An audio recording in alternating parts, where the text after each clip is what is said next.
Hiya, it is Sunday the 27th of June 2021.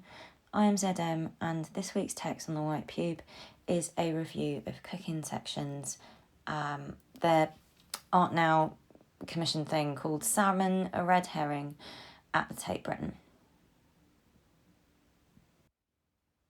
I went to see something at the Tate and I liked it.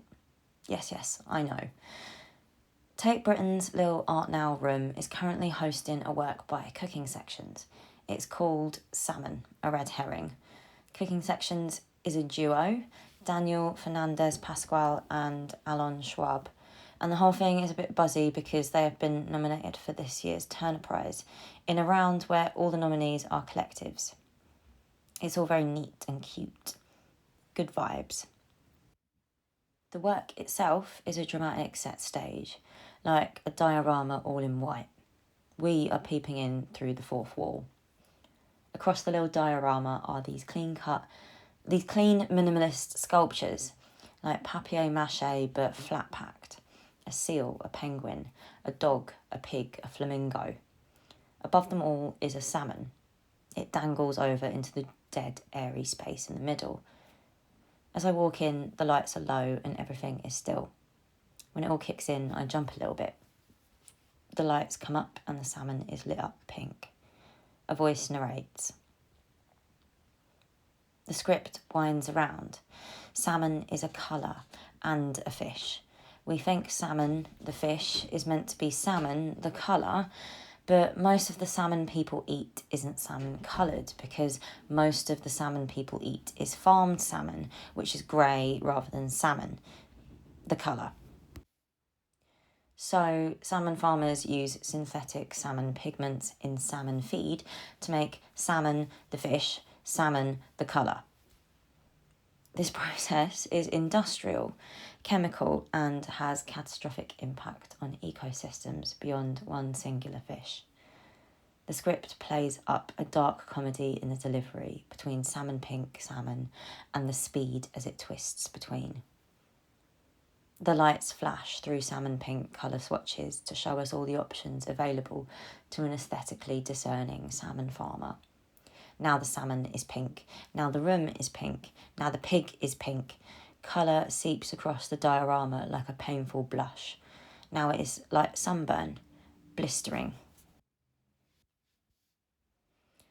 The script exists in a way that stretches all my favourite muscles.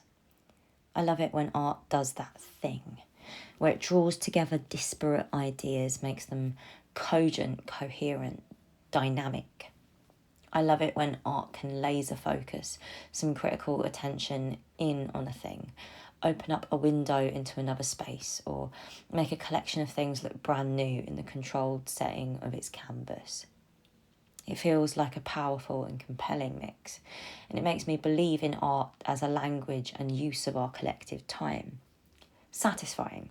Yes. Art is doing its thing, TM. And the script does that, for sure.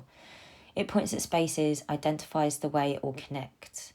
Art is art, but art is also geopolitics, climate study, marine biology, power structures. The lights flash. It is spectacular, and in the dark it all feels cinematic. Farmed salmon aren't salmon anymore, so they are fed salmon pigments.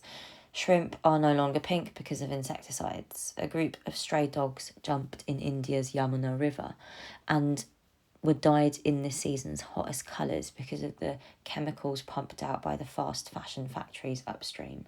Human, animal, colour, ecosystem. It hits me like those slow-mo Matrix action shots.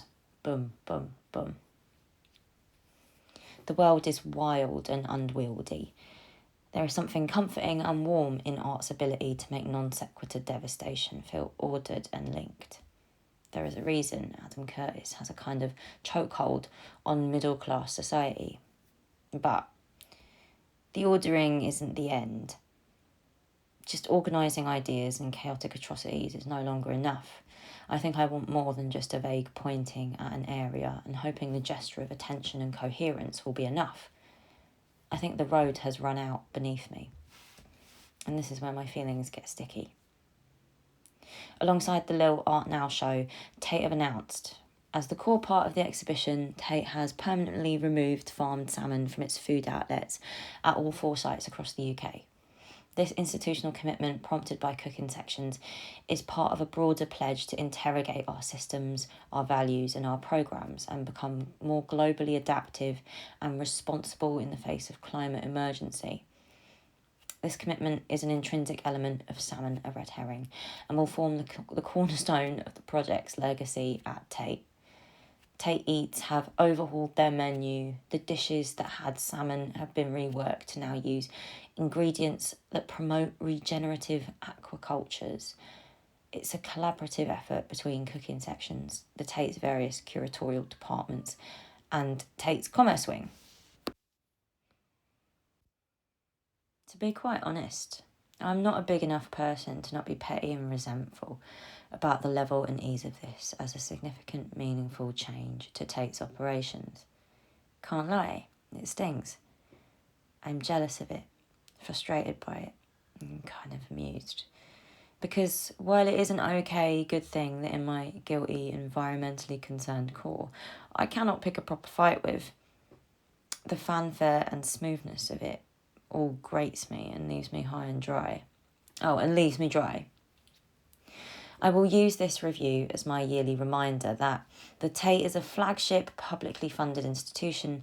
Its size, scale and weight means that it is ours to make demands of, with an entitlement that potentially doesn't completely copy over to other institutions. They operate on a scale that is the size of the nation, the state, conglomerate and titan. There are multitudes of other systemic changes that Tate need to be getting on with, sharpish.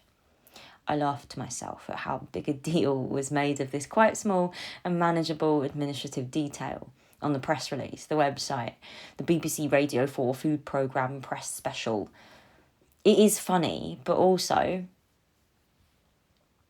we can see a route towards those other changes being made possible, regardless of how we feel about longevity or ideological purity, by piggybacking them onto art.